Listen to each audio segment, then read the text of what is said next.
Bienvenidos a su podcast político despeinado. Quizá hoy estoy un poco peinado, tengo que agitarme más la cabeza. Juan Carlos tiene pocas opciones de despeinarse, porque él es un hombre que su mamá lo enseñó y su papá lo enseñó a peinarse bien. De todas maneras, en este podcast venimos a despeinar un poco la vida política, a hablar un poco de lo que pasa, de cómo pasa, de por qué pasa, y a quitarle la gomina, a quitarle la gelatina, el moco de gorila a aquellos que quieren que la política siga siendo igual, y por eso todos los días nos despeinamos un poco. Bienvenidos a los que se van sumando ya a esta transmisión. Juan Carlos, bienvenido a Despeinados, este tercer episodio donde eres mi invitado.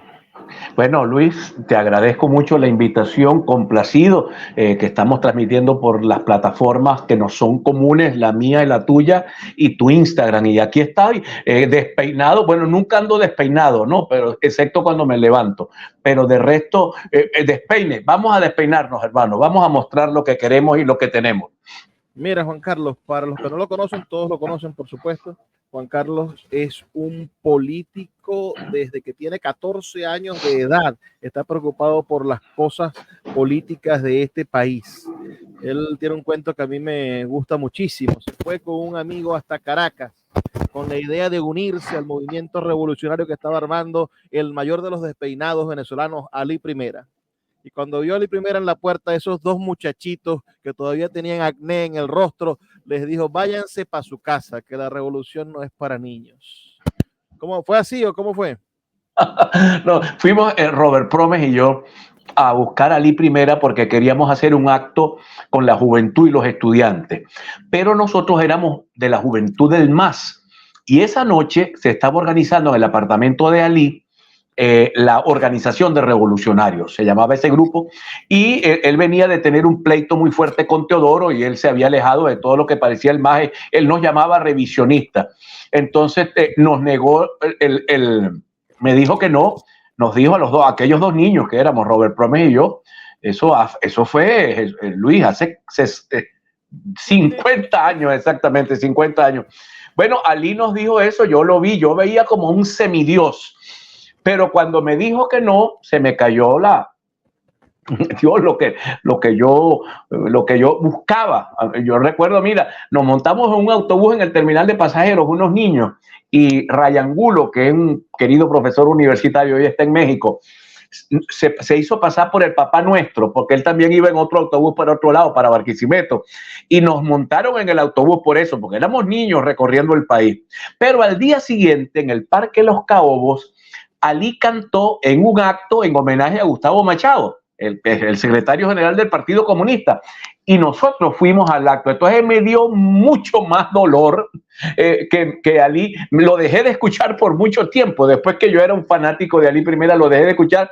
Luego me reconcilié, porque tú sabes que uno se hace paradigmas, se hace ideas de cosas que suceden y uno le coloca nombres y apellidos, títulos y subtítulos, y resulta que no era así, que el tipo estaba ya preocupado era por sus problemas y estaba construyendo un partido político que finalmente no fue muy exitoso, pero bueno, andaba en lo suyo el querido Ali Primera.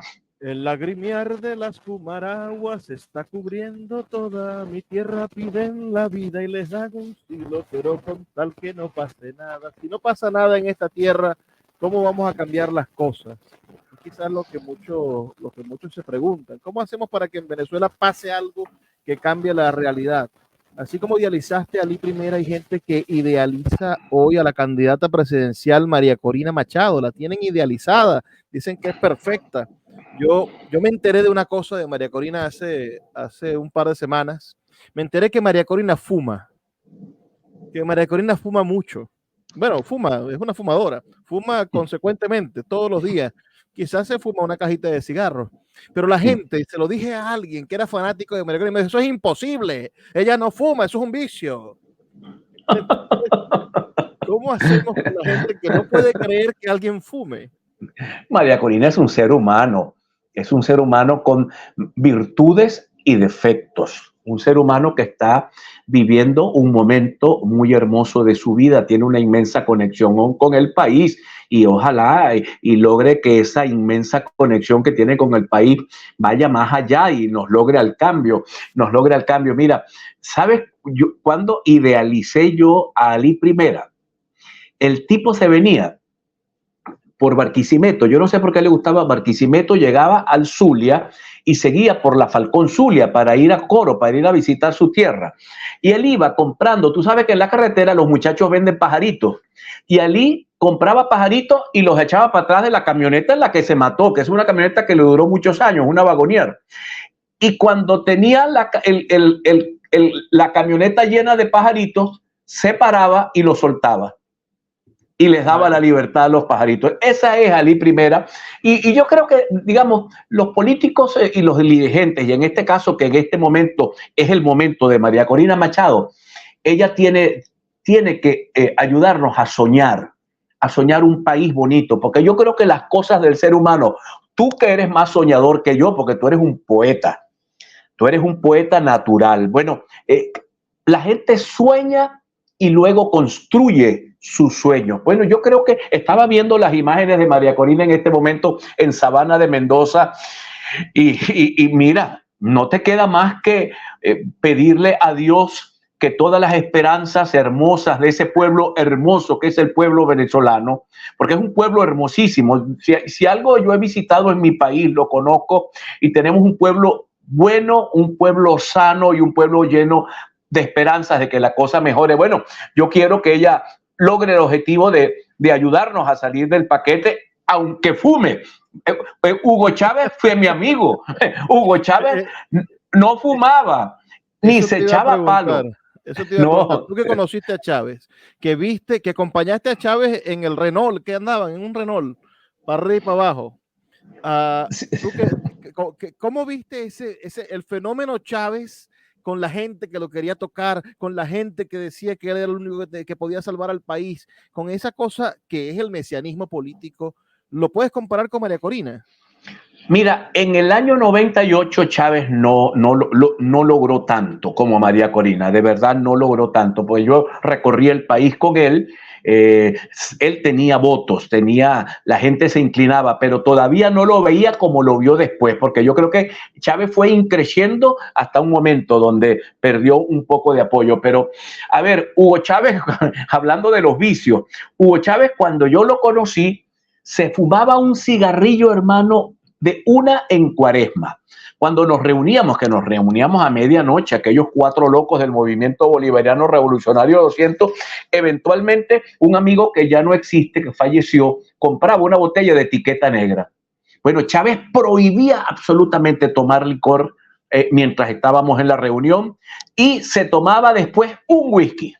Luego me dijeron que se volvió fumador empedernido y además que le cogió el gusto al whisky, que tomaba whisky. Eso es su problema, eso no es ni malo ni bueno, con tal de que no le haga daño a la salud o no le haga daño a terceras personas. Pero él también después adquirió esos vicios, la tensión nerviosa de la gente, cuando la gente vive en extrema tensión, o va para el gimnasio, o corre, o camina, o toma pastillas para bajar la tensión, o se fuma un cigarro, o se toma un whisky. Y Chávez era un tomador de café, pero extraordinario. Yo creo que era el gran comprador de café de Venezuela para su uso personal, porque tomaba café a toda hora.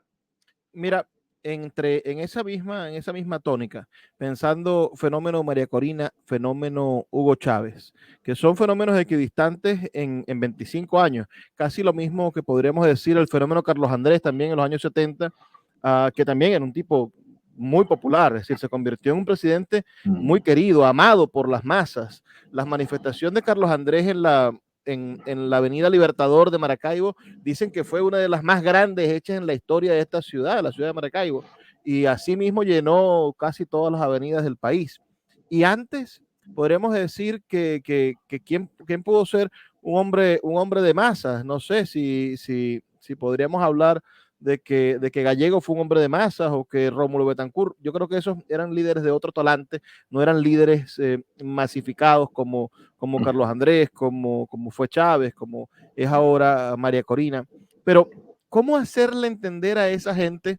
Y creo que es un error que han cometido todos, que cometió Chávez, que cometió Carlos Andrés en su momento, y que evidentemente creo que María Corina está cometiendo, y es no darse cuenta de que ellos, por más de que parezcan o sean los guapos de la película en este momento, no son verdaderamente los protagonistas, sino que el protagonista tiene que ser el pueblo, tiene que ser la gente. Si seguimos dándole de lado a la prioridad de un país, que es la gente, y seguimos eligiendo políticos porque creemos que son ellos como personas quienes van a salvar y quienes van a causar los cambios, yo creo que nunca vamos a salir del hueco, vamos a caer siempre en el mismo castigo, como en una piedra de Sísifo, ¿no? Subiendo con la roca hasta la cima de la montaña y con la condena de volverla a subir porque no logramos jamás el objetivo. ¿Tú qué crees? Bueno, yo creo que en todas las sociedades, la gente rodea al líder, o sea, el protagonismo popular, yo creo que eso se veía en Roma, cuando Roma era la ciudad-estado, las asambleas, la democracia directa, pero de allí para adelante todo ha sido hombres. Mira, el gran Khan, Genghis Khan, Alejandro Magno, los grandes conquistadores, Dios, ¿quién era el rey de Persia? ¿Cómo se llamaba este señor? Darío, el rey de Persia. Pues una cosa gigantesca. Eran líderes, los romanos, los Espartacus, toda esta gente, y luego en los tiempos del siglo pasado, digamos, de nuestra modernidad y de nuestra posmodernidad, hoy los Estados Unidos tiene dos líderes casi únicos, octogenarios. Pero me estás dando la razón, porque todos esos ejemplos terminan muy mal. Después de Alejandro, los macedonios perdieron el poder casi instantáneamente. Después de Julio César, bueno, lo que hubo fue una persecución y el declive del Imperio Romano, un imperio que tenía 500 años, terminó en menos de 200 años con todas sus fortunas y se dividió y desapareció su legado. Gengis Khan es un magnífico ejemplo de algo que está mal hecho. Es decir, ¿por qué seguimos siguiendo gente en vez de seguir ideas? Yo creo que el gran éxito de los Estados Unidos, el gran éxito de España, quizás en la actualidad, que tienen un orden social deseable, el gran éxito francés, es que finalmente lograron quitarse de encima a Napoleón, lograron quitarse de encima a Franco, lograron quitarse de encima no sé, a la gente de la CIA, no sé a quién se quitaron de encima los gringos, y tienen un proyecto de país, tienen un proyecto de democracia, tienen una idea tienen un norte en común que no depende de que una persona esté viva o de que Donald Trump vaya preso o no. Bueno, mira, lo que estás diciendo es sumamente interesante, porque hay líderes constructores y hay líderes que construyen para ellos. Aquella frase que se le atribuye a Luis XVI, el État c'est moi, el Estado soy yo. Los norteamericanos construyeron con un liderazgo que era bastante pequeñito, colegiado. Tú ves a quienes eran los próceres norteamericanos y eran un grupito, quizás el más intelectual de todos ellos era Alexander Hamilton, que hizo los papeles federales, que digamos la base de sustentación de esa sociedad. Ahí tú tienes toda la razón. Los líderes tienen que ser constructores y dejar un legado. El legado es lo que ellos construyeron. No puede sucumbir el mundo con ellos cuando ellos fallecen o cuando dejan de ser. Yo creo que eso es imposible. A mí, por ejemplo, quisiera visitar, no he visitado nunca Uruguay. Yo veo ese país tan estable, pasan de la centroderecha a la centroizquierda y no pasa nada. Es un país, a veces me suena como si estuviésemos en un gigantesco país rural donde todos son un poquito felices, digamos, en lo que pudiéramos llamar la felicidad del ser humano, no la individual, sino la tranquilidad que tiene un país donde ellos construyeron un modelo que llega Pepe Mujica o llega la calle Pau, que son los dos extremos. La calle Pau es de derecha conservadora y Pepe Mujica es de izquierda, y no pasa nada, no destruyen el modelo que se construyeron. A mí eso me encanta. ¿Sabes a qué le tengo yo miedo? A una frase que se le atribuye a Simón Rodríguez: o inventamos o erramos. Hermano, le tengo pánico a los inventos, porque hay cosas que ya fueron inventadas en las sociedades. Por ejemplo, las democracias ya se inventaron, son perfectibles, como decía el doctor Luis Herrera, sí, pero ya se inventaron. Los modelos de pesos y contrapesos se inventaron. Entonces, bueno, ojalá que María Corina, volviendo al tema María Corina, que es lo que materializa hoy el proceso político venezolano, que ella entienda que ella construye un proceso junto con un grupo de intelectuales y de políticos importantes del país, y que el legado que ella le debe dejar al país es el proceso. Un poco Betancourt, hermano. Betancourt gobernó una vez, se puso a escribir, se convirtió en escritor después de haber dado tanta guerra que dio Betancourt. Solo quiso un mandato, no quiso más mandatos, y se fue para Suiza a escribir sus memorias y a escribir libros.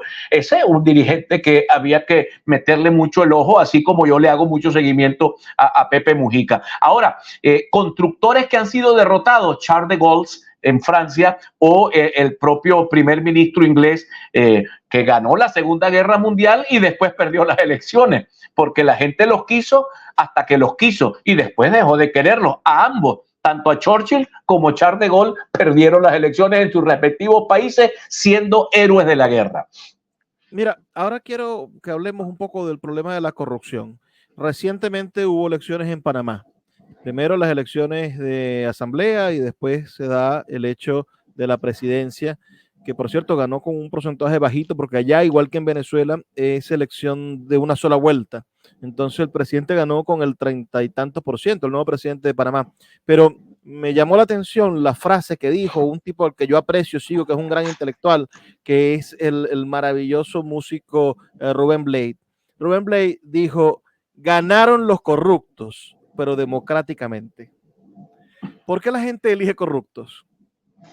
La gente elige corruptos porque hay sociedades donde el concepto de la, digamos, de la ética es muy laxo, muy laxo. Yo viví en los Estados Unidos. Los Estados Unidos es un país con muchas sombras y con muchas luces, pero con muchas sombras. Pero estando yo viviendo en ese país, había un concejal de la ciudad de Miami que él le gustaba manejar motos de alta cilindrada. Y allá los viejos andan, los viejos hippies, ¿no? Los viejos que todavía conservan esa época, andan en unas motos estupendas y hicieron en Cayo Hueso un festival de motos. Ese señor se pasó de tragos y lo agarró la policía. La policía tenían una especie de puesto de control. Le dijeron, bueno, cuando él se paró se le cayó la moto. Levante la moto, no podía con la moto. Lo pusieron a caminar, le hicieron la prueba de sobriedad y resulta que estaba borracho el señor. Al día siguiente, no solamente ese señor se llevó una multa y amaneció preso en la cárcel, era un delito menor, no era para dejarlo preso, pero pasó la noche en Braga Naranja. Y al día siguiente estuvo en una rueda de prensa con su esposa y sus hijos, pidiéndole perdón a la comunidad y a sus electores por haberse pasado de tragos y haber cometido una infracción de tránsito. Entonces, una sociedad donde esas cosas son rechazadas y una sociedad donde las cosas esas son laxas. Quiere decir, ayer ganó en Panamá un señor cuyo jefe político está en la embajada de Nicaragua acusado de corrupto. Ganó un corrupto, pero el pueblo votó por el corrupto. El pueblo vota por los populistas. Mira, si me permites, Jaime Luchinchi, cuando terminó el mandato como con un 70% de apoyo nacional.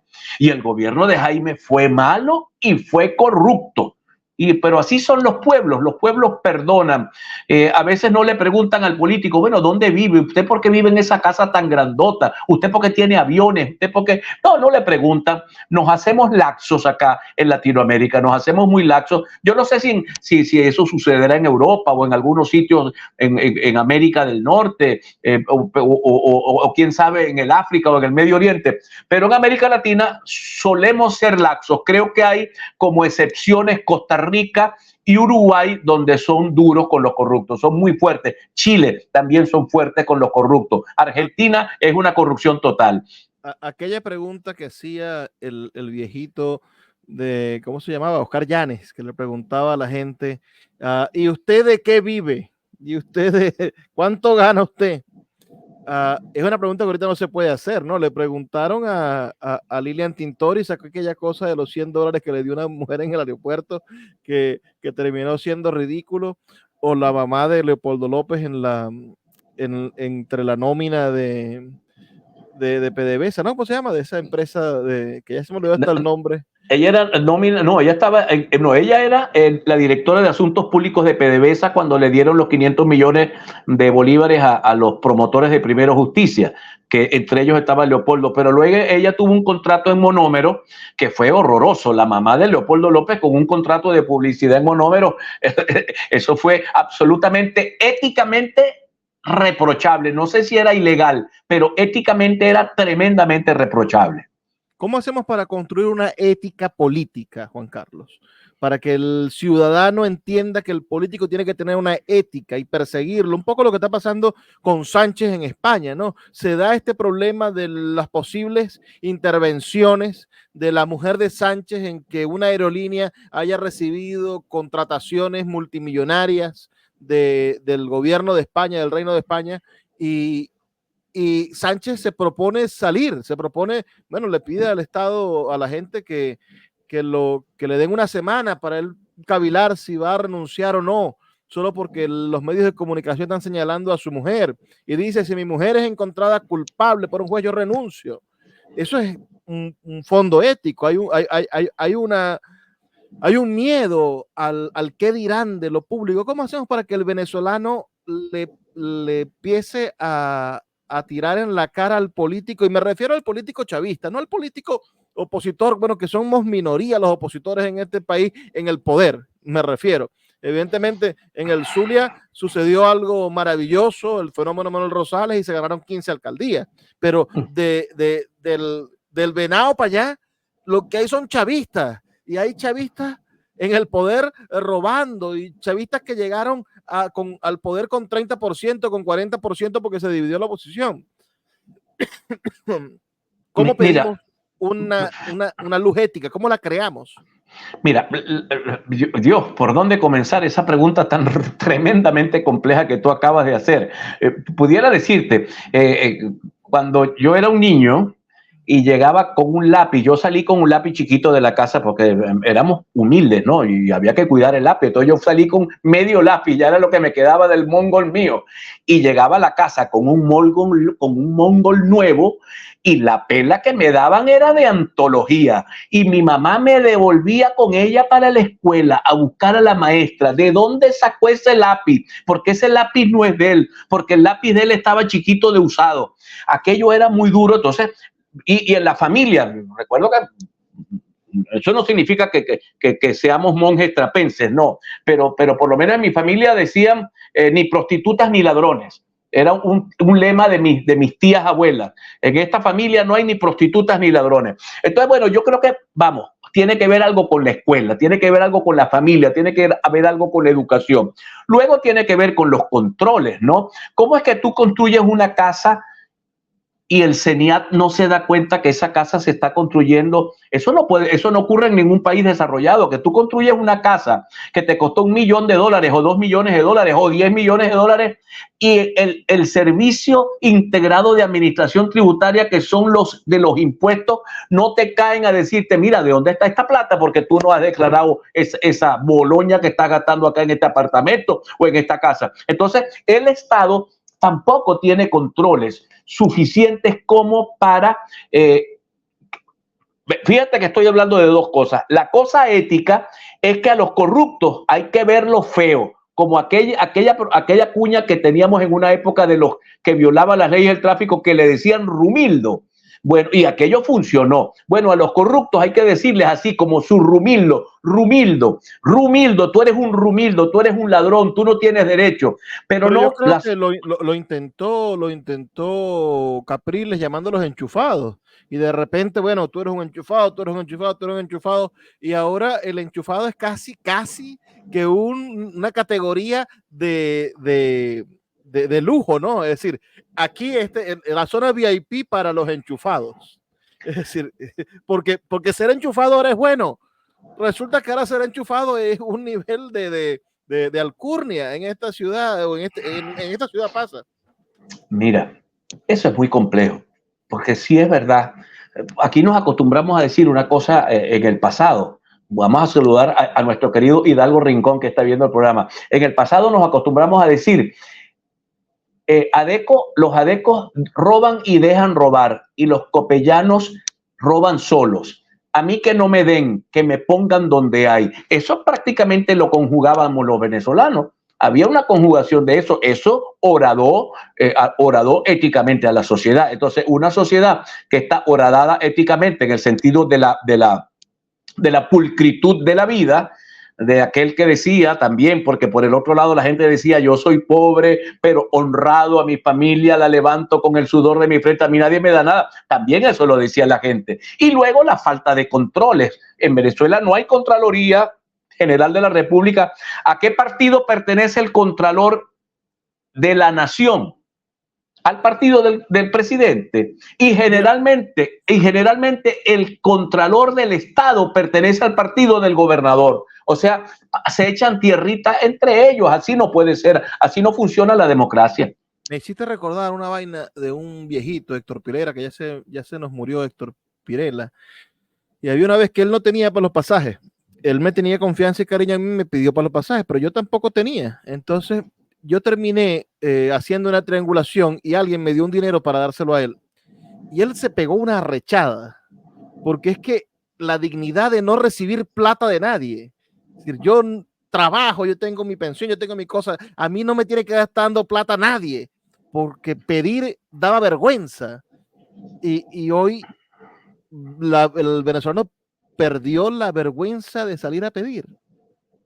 Bueno, yo diría que a todos los niveles teníamos unos bolsones muy bonitos, muy éticos, pero a ver, yo creo que un empresario venezolano no aguanta la tentación de un Cadivi, de meterse unos reales con Cadivi y comprar una cosa que le costó $1 millón y facturarla en 5 para dejar 4 en el banco en el exterior. El empresario. En estos días, yo no sé si viste una cosa increíble, un cura en Estados Unidos se fue con la tarjeta de crédito de la comunidad de la iglesia a jugar Candy Crush y se gastó como $400,000 porque estaba enfermo de ludopatía el cura. Entonces, vaya, es todo una complejidad, es una complejidad cómo hacer para decir que bueno, que ser bueno da nota, que ser bueno está de moda, que ser ético da nota, que ser bueno está de moda. ¿Cuándo es eso? Bueno, quizás el día que cuando la muchacha en la casa llegue y el papá le pregunte, ese muchacho con quien usted está saliendo, ¿quién es? Entonces, en vez de decirle, mira, se llama Juan Carlos Fernández y es hijo de fulana y de sutana, no, la respuesta es doctor, es abogado, tiene plata. O sea, nos deshumanizamos y dejamos de ser personas para hacer lo que tenemos como bienes materiales. Entonces, en ese momento, vaya, la cosa como que se descompone, porque vale más el que tiene talentos que el que tiene talentos, diría la Biblia, utilizando un término. Vamos a ver si se me entendió, Luis. Vale más el que tiene talentos, que era una moneda en la vieja Siria de la época de Cristo, que el que tiene talento. El que tiene talento, si no tiene dinero, no. La gente prefiere que tenga talentos, pero talentos monetarios. Luis. Mira, ¿cuál es el valor de 1,000 talentos y de 100 denarios? Me dice, un talento es igual a 6,000 denarios. Así que, ¿por cuántos denarios fue que vendieron a Cristo? Tú que eres creyente. No, eso creo que fue por 30 monedas de plata, creo que dice la Biblia, ¿sí? Algo así, ¿eran denarios o eran los talentos? Son 6,000 talentos. Bueno, a fin de cuentas, hablando de Judas, ¿qué digo? Hablando de esto mismo, vamos a hablar de la oposición, hablando de Judas. ¿Qué problemón hay en el país con los comandos de campaña? A mí me parece que esto es indigno de una lucha en oposición unitaria.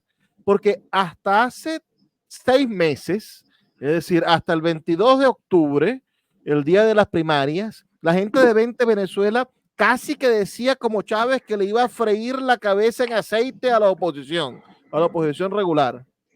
Y tú y yo en este mismo canal entrevistamos a Gustavo Ruiz, ahí está la grabación, y cuando se le preguntó por la victoria de María Corina, cómo la veía y tal, y él decía, bueno, este es el principio del fin de la vieja política. Se tienen que jubilar Acción Democrática, se tiene que jubilar Primero Justicia, se tiene que jubilar Un Nuevo Tiempo, casi que nos dijo, porque llegamos nosotros a cambiar la política y a ser el nuevo hegemón político, nos decía Gustavo Ruiz, en el medio de la emoción de la marejada de votos que estaba recibiendo María Corina. Y a mí me parecía que era en medio de la emoción, pero resulta que lo han ejecutado. Todos los jefes de campaña a nivel nacional son de 20 Venezuela, y las actitudes que tienen de no querer invitar a esos comandos de campaña a la plataforma unitaria, de no querer sumar a los partidos tradicionales y de estar apostando quizás a las próximas elecciones, no sé a las que están apostando. Estamos como en presencia de una guerra fría dentro de la oposición. ¿Tú crees que esto tenga solución? ¿O es que hay eso mismo, un grupo que quiere ser hegemónico y que quiere aplastar a la oposición institucional, a la oposición de la plataforma unitaria, a costa hasta de perder la elección del 28 de julio?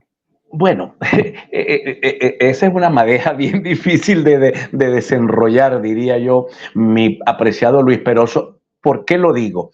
No existe vieja política ni nueva política, eso no existe, esos son clichés. Así decía Hugo Chávez, tiene que morir lo viejo para que nazca lo nuevo. Eso es falso, eso no existe. Lo que hay son ideas, ¿no? Algunas son obsoletas y periclitadas, como decía Rómulo Betancourt, otras están más evolucionadas a la época. Ok, entonces, ¿qué está pasando aquí?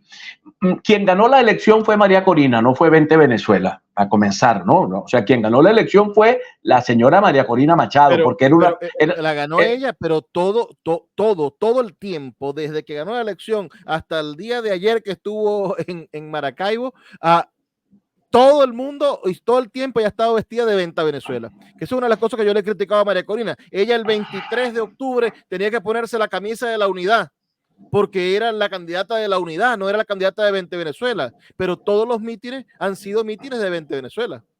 Bueno, en este meeting que hizo en Maracaibo tenía una franela de esas que usa ella, manga larga, beige, no cargaba nada de 20 Venezuela, y cuando yo estuve en la reunión más temprano, cargaba algo que tenía algo de azul, pero era más bien una camisa muy bonita, pero al mismo estilo. Pero sí hubo un nivel de sectarismo con la colocación de los presidentes de los comandos de campaña. Yo he venido insistiendo, yo no estoy aquí para apoyar a nadie, yo soy además tu invitado, pero si por ejemplo, si en el estado, ¿dónde está el gobernador de Primero Justicia? En Cojedes. En Cojedes. Bueno, si ese señor ganó la gobernación, bueno, le deberían decir al señor, mire, ¿a quién coloca usted de presidente del comando de campaña? Porque vamos a respetar que usted es el líder en términos políticos electorales, ¿no? Usted fue el que ganó la última gran elección. Le preguntarías eso al gobernador de Nueva Esparta, que yo no sé si está apoyando a María Corina, o al gobernador de Barinas, que no sé tampoco si está apoyando a María Corina, porque terminó muy mal esa relación, o al gobernador del Zulia. Pero cuando María Corina mostró una desconfianza y comenzó a estigmatizar a esos señores, a los políticos que los llaman viejos políticos, como si, insisto, la política no es nueva ni es vieja. Además, yo conozco a María Corina desde la firma del decreto de Carmona, o sea que 2003, o sea, no estamos, aquí no hay político nuevo ni político viejo, hay políticos jóvenes que se envejecen y se corrompen en plena juventud, y hay políticos viejos que siguen siendo lumbreras de ética y de honestidad. O sea, eso no puede ser ni un problema de edad ni nada que tenga que ver. Entonces yo hablé con el doctor Omar Barbosa la semana pasada. Yo le hice algunas preguntas en privado sobre el problema, y el doctor Omar Barbosa me dijo que ayer miércoles iban a tener una reunión y que se iba a intentar resolver el problema de los comandos de campaña, porque yo no concibo un comando de campaña en el Zulia sin el nuevo tiempo. No me parece, no me parece ni siquiera correcto, porque ellos pueden aportar muchísimo experiencia electoral, tienen una estructura organizativa. Y yo le dije hace muchos años a Pablo Pérez, cuando iba a la reelección, usted necesita todo palo que eche candela. Era mi opinión. Bueno, hay mucha gente de la audiencia enviando saludos, Iris, muchachos, pero yo creo que hay que ampliar los comandos. El MAS lo propuso antier. Hay que hacer un comando de campaña nacional que no lo puede dirigir una persona desde una embajada refugiada. No puede dirigirlo. Salió hoy la gente de la plataforma unitaria del estado Lara en una rueda de prensa. Podemos imaginar cómo están cerrados los canales regulares entre la plataforma unitaria y el comando de campaña en el estado Lara, que tuvieron que salir en una rueda de prensa a decir: a nosotros no nos invitan a las reuniones del comando. Sí. Estamos dispuestos a que nos inviten, pero eso es una bandera de guerra, porque le está diciendo a todos los periodistas: no tengo manera de que esta gente me escuche y por eso tengo que salir a decirlo en público y a lavar los trapitos en el público. Sí, vi la rueda de prensa. Por cierto, en la rueda de prensa estaba aquella muchacha que era dirigente de Fuerza Vecinal en Palavecino. Esa se le alzó a los de Fuerza Vecinal y estaba en la rueda de prensa, pero ahí estaba Acción Democrática, estaba Primero Justicia, porque quien habló... El vocero. El vocero fue de Primero Justicia. Entonces, en todos los estados, unos más, unos menos, hay problemas. Aquí hay bastante calma, pero digamos, el comando de campaña local lo controlan 20 Venezuela y Primero Justicia, lo controlan absolutamente. Yo creo que aquí hay bastante calma porque es la manera en la que actúa Rosales, su forma de hacer política en la actualidad. Es decir, ha trabajado con inteligencia, con calma, con sosiego. Y a mí, a título personal, esto no lo digo como militante de Un Nuevo Tiempo, lo digo yo a título personal, a mí me pareció muy mal de María Corina que ella no recibiera la invitación del gobernador del estado Zulia al Palacio de Gobierno o a la residencia oficial. Cuando vino Capriles, fue a la residencia oficial y se pudieron reunir porque es lo justo. Es decir, el Zulia, como dicen los chavistas, es territorio liberado.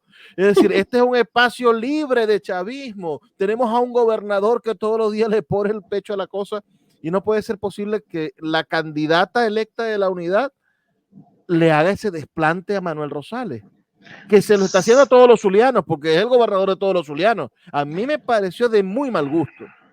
Bueno, pero fíjate tú, yo estoy de acuerdo contigo, desde la A hasta la Z con lo que has dicho, pero lo que la gente cuestionaba en las redes sociales no era que María Corina no hubiese ido para que Rosales, sino que Rosales no hubiese ido para el acto de María Corina. Era lo que le preocupaba a la gente. A mí, yo recomendé... Es más lógico que Rosales no haya ido porque Rosales representa institucionalmente a todos los zulianos, a los chavistas y a los opositores. Decir, bueno, ¿qué va a hacer Rosales que está investido en un cargo yendo a un acto netamente político de María Corina? Pero él está invitando a la señora por la dignidad que tiene, porque ella es un líder importante. Sí, yo recomendaba que no fuese ningún alcalde ni ningún gobernador allí, ni el gobernador Rosales ni los alcaldes, porque pueden poner en peligro la gestión y necesitamos la gestión. Hoy se acaba de inaugurar la emergencia del Hospital General del Sur. Bueno, eso cuesta dinero. Y ese dinero no viene de los impuestos, porque la gobernación no cobra impuestos, cobra unos impuestos una cosa muy minúscula. Unos timbres fiscales. Sí, una ley de timbres fiscales y de salinas y de australes, eso no existe acá. Pero en todo caso, yo estoy de acuerdo con que no debieron haber ido y estoy de acuerdo contigo en que ella debió haber ido con Rosales, pero yo creo que esa relación quedó sumamente maltrecha. Ahora, yo tengo una frase que te la he repetido a ti en otras ocasiones: el que no olvida no gobierna.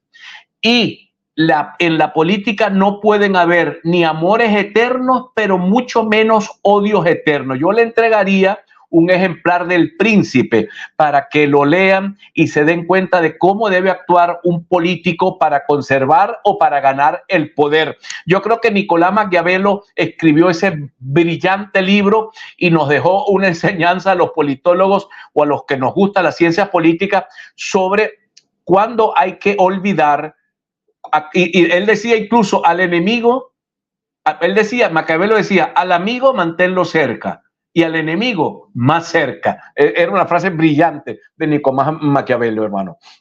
Mira, ¿y qué te parece? Los chavistas llaman a Edmundo, lo llaman el candidato delivery, porque él está pidiendo la presidencia desde la comodidad de su casa, como si pidiera un delivery, y le va a llegar la presidencia a su casa, se la va a llevar María Corina. No sé quién se la va a llevar con casco y con bolso. Esta cosa inaudita, increíble, inédita de que el señor, que tampoco es un anciano, porque Rosales es un año mayor, creo yo, o tiene la misma edad, y Rosales está caminando todas las calles, tampoco es que es un anciano que está encerrado en su casa. No. Caldera tenía 80 años cuando estaba gobernando, casi 80 años, era mayor que él. Entonces, ¿qué te parece, Edmundo? ¿Y tú crees que Edmundo logre de algún modo tener independencia política, o él no está allí para ser independiente? Mira, varias cosas. El señor Edmundo es un hombre que está allí, como diría Ortega y Gasset, el hombre y sus circunstancias. Le tocó la circunstancia de ser candidato. Esta mañana lo decía, yo nunca busqué esto. O sea, él no es un aspirante. ¿Recuerdas que Rosales le dijo a este periodista de las mañanas en Unión Radio creo que en Éxitos, le dijo, es que en Venezuela todo el mundo quiere ser presidente, y el muchacho le dijo, no, yo no quiero ser presidente. Eso no es verdad que todo el mundo. Bueno, pero es que es razón, no todo el mundo quiere ser presidente. Entonces, lo que me gusta a mí de Edmundo, uno, es que es un hombre que no quiere ser presidente. Por lo tanto, nos va a ayudar a la transición pacífica y constitucional. Nosotros no necesitamos un gallito de pelea. Y no, él puede. Pero ya va, una cosa es no ser presidente y otra cosa es no tener poder de decisión a la hora de ser electo, porque una cosa es que él pueda de verdad y tenga que hacerlo, decirle a María Corina en un momento no estoy de acuerdo, pues, y que ella no vaya a querer imponer su voluntad, su forma de pensar, porque ella no es la electa, el electo es él. Finalmente el que tiene que formar gabinete es él, el que tiene que reunirse con el gobierno es él, el que tiene que llegar a acuerdos es él. ¿Va a tener libertad o va a tener que pedirle permiso a María Corina? Mire, eso es una cosa, no sé cómo responderte eso, pero sí me trae a memoria el día que ganó Giancarlo Di Martino. Tú recuerdas que en el Zulia ganó Manuel Rosales esa vez la gobernación, eso fue en las elecciones del 2000, y ganó Giancarlo Di Martino en alianza con Rosales. Giancarlo Di Martino una vez me contó, bueno, que él toma posesión del cargo, el Consejo Nacional Electoral le da a Rosales su papel y la juramentación y los actos públicos, y al otro día llegó Marlene Antúnez con una lista, estos son los militantes que vamos a poner en todos los cargos. Marlene Antúnez, la presidenta del Nuevo Tiempo, le llegó a imponer en aquel momento a Giancarlo Di Martino, que no era militante del Nuevo Tiempo, pero que había ganado con los votos del Nuevo Tiempo, a imponerle los funcionarios. O sea, eso no es cosa nueva en Venezuela. Ahora el señor Edmundo reconoce que los votos los tiene María Corina, que él no los tiene. Reconoce que esto es una especie de gobierno colegiado. Yo quisiera que fuera más amplio. ¿Cómo me gustaría, y lo publicaba hace unos días yo atrás, que el señor Edmundo tuviese su plan de febrero, aquel plan de febrero que es quizás una de las cosas más brillantes que tuvo Venezuela a raíz de la caída de Gómez, que fue el presidente Eleazar López Contreras, heredero de Gómez, que se pudo haber quedado como un dictador pidiendo que redujeran el mandato, que legalizaran a los partidos políticos, que regresara la gente del exilio. Yo quisiera que Edmundo hiciera un plan de febrero, se lo propusiera al país, que el país se lo aprobara a nivel de encuestas, por lo menos, y que él impulse el plan de febrero. Porque María Corina no puede ser la presidenta de la transición, porque María Corina puede ser una buena presidenta de un nuevo gobierno, pero no va a ser presidenta de la transición porque ella no tiene, digamos, en mi opinión, las características de alguien que se va a inmolar, porque eso es el de la transición, que se inmola a favor de que haya la transición. Es lo que yo observo. Por eso me parece... Escenario. Dime. Siguiente escenario. Gana Edmundo. A los 3 meses, gana Edmundo, Nicolás decide irse a una embajada, le quitan el precio de la cabeza a los norteamericanos, se muda él y todo su tren mayor, se van 600 generales o 450, comienza la transición, queda en la presidencia Jorge Rodríguez o la hermana, porque es la vicepresidenta, mientras que se da el proceso el 10 de febrero o el 2 de febrero, el día que vaya a ser el proceso de transición hacia la presidencia, y antes de que sea diciembre, el Tribunal Supremo de Justicia inhabilita la presidencia de Edmundo, se convocan nuevas elecciones y lanzan a la Cava como presidente. La guerra civil. La guerra civil. No creo primero, el proceso de transición no es para que Nicolás se vaya para una embajada, ni que los 600 militares se vayan del país. Para eso es el proceso de transición. En la transición, si me permites colocar como un ejemplo Pérez Jiménez, la transición fue, Pérez Jiménez tomó un avión y se fue para su destino, que en ese caso fue República Dominicana, porque él era aliado de Chapita Trujillo. Un mes antes se habían ido del país el Negro Sanz y Pedro Estrada, que eran los de la Seguridad Nacional. Y los militares fueron todos para los cuarteles. Nadie los persiguió, y los militares que habían sido, vaya, parte del gobierno de la dictadura de Pérez Jiménez. Esa es la transición. Si no, no hay transición. Si no, ¿qué pudiera pasar? Que Edmundo González Urrutia gane. Después que gane, están fritos. Si gana y públicamente el Consejo Nacional Electoral lo reconoce, ganó. No hay manera, no hay Tribunal Supremo de Justicia que haga nada. Ahí están fritos. Entonces, ¿qué pudiera pasar en un desbarajuste que no sea transitorio? Que a Edmundo le toque convocar inmediatamente a un consejo, a un consultivo para una constituyente, para poder barrer con esa Asamblea Nacional y con el Tribunal Supremo de Justicia. Entonces, pero esos señores saldrían a defenderse. ¿De qué modo saldrían a defenderse? Yo no tengo la menor idea. O pudiera especular, pero no creo que momento de especular sobre violencia o cosas de esas. En todo caso, ninguna de las dos cosas deben ocurrir. Para que ocurra una transición, tiene que haber una transición discutida y acordada, para que Nicolás Maduro no tenga necesidad de salir huyendo. A mí me parece que el problema que tiene el chavismo hoy es que tiene poder, tiene dinero, pero tiene el peor candidato posible. Ellos necesitan un buen candidato, tienen buenos candidatos, porque hasta Jorge Rodríguez es mejor candidato que Nicolás Maduro. Diosdado tiene más popularidad que Nicolás Maduro, pero no pueden quitarse a Maduro de encima porque es la piedra que mantiene unida al PSV. Si tú sacas a Maduro, el PSV se convierte en un montón de fracciones. Entonces, yo veo como escenario esta elección del 28 de julio como la manera de salir de Nicolás Maduro para poder el chavismo enfrentarse electoralmente con toda la fuerza política, con todo el dinero, con todo lo que tienen para ganar en una segunda elección. Este mismo año, ¿qué diciembre?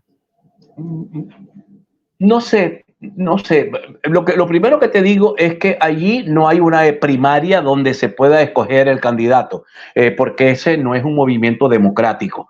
Si el PSV fuese un partido de la democracia, hubiese tenido que haber cumplido con la Constitución y por lo menos haber hecho una primaria para escoger su candidato. Ellos no hicieron eso. La oposición lo hizo, tuvo su candidato y se lo inhabilitan y tuvieron que poner a otra persona y después poner a otra persona, porque el régimen es absolutamente autoritario. Pero yo te insisto, te voy a pasar el material que me entregó el economista que entrevisté la semana pasada, Víctor. Él tiene un podcast que se llama Economía Pedagógica, Víctor Álvarez. Él hizo ya un trabajo sobre la transición, lo escribió artículo a artículo, que a mí me parece que con luces y con sombras es un buen papel de trabajo para terminar construyendo un acuerdo de transición entre todos. Pero, insisto, si el chavismo sale, si pierde la elección, al otro día, no tengas ninguna duda, en mi opinión, esta es mi opinión, Padrino López, firme y a discreción, se le va a parar al nuevo comandante jefe de la Fuerza Armada, porque así funciona este país, así ha funcionado siempre ha funcionado. Cuando ganó el presidente Gallego, se le pararon firme, después lo tumbaron, después vino la dictadura a ver, después de Gallegos, ¿quién vino? El triunvirato este cuando mataron a Delgado Chaló, sí, mataron a Delgado, primer magnicidio que ha ocurrido en Venezuela. Bueno, vino todo un proceso, pero siempre al ganador los militares se le paran firme. Y yo creo que el señor Edmundo está hablando con la calma que hay que hablarle, y él tiene que hablarle a las Fuerzas Armadas. Les tiene que hablar a las Fuerzas Armadas, porque esas Fuerzas Armadas tienen que respetar la mayoría. Y si no, bueno, que se atengan a sus consecuencias. Pero si hay un triunfo electoral del Edmundo González Urrutia, las Fuerzas Armadas venezolanas, igual que lo hicieron las chilenas, que eran Fuerzas Armadas de la dictadura de Pinochet, y aceptaron el triunfo del presidente Patricio Aylwin, bueno, las Fuerzas Armadas venezolanas tendrán por fuerza de la Constitución que aceptar el triunfo del señor Edmundo, o el país se nos va por la coladera completa. Se nos va por la coladera. Ya tenemos 50 minutos hablando, Juan Carlos. Es hora hay un gentío ahí, hay una gente que deberías leerle un poco, lo digo yo, este es tu programa, que deberías leerle tus mensajes. Mira, hay cosas buenas por aquí. A ver, por aquí tenemos a Luis Rojas que nos dice: épico junte, los extrañaba. Gracias. Mira, por aquí tienes varios mensajes de Iris Muchacho, que nos dice varias cosas. Mira, te pregunta Juan Carlos, que tú eres el invitado, esta pregunta es para ti. Ali Primera hubiese sido afecto a los rojos rojitos, ¿tú qué crees? Mira, tengo una idea. A ver, vamos a poner ejemplo, una gran venezolana que es una gran cantante de música, una cantora que cantó a la protesta, Soledad Bravo, no está de acuerdo con esto, se tuvo que ir a España. Yo no sé dónde fue a parar José Montecano, pero creo que lo desaparecieron ellos mismos.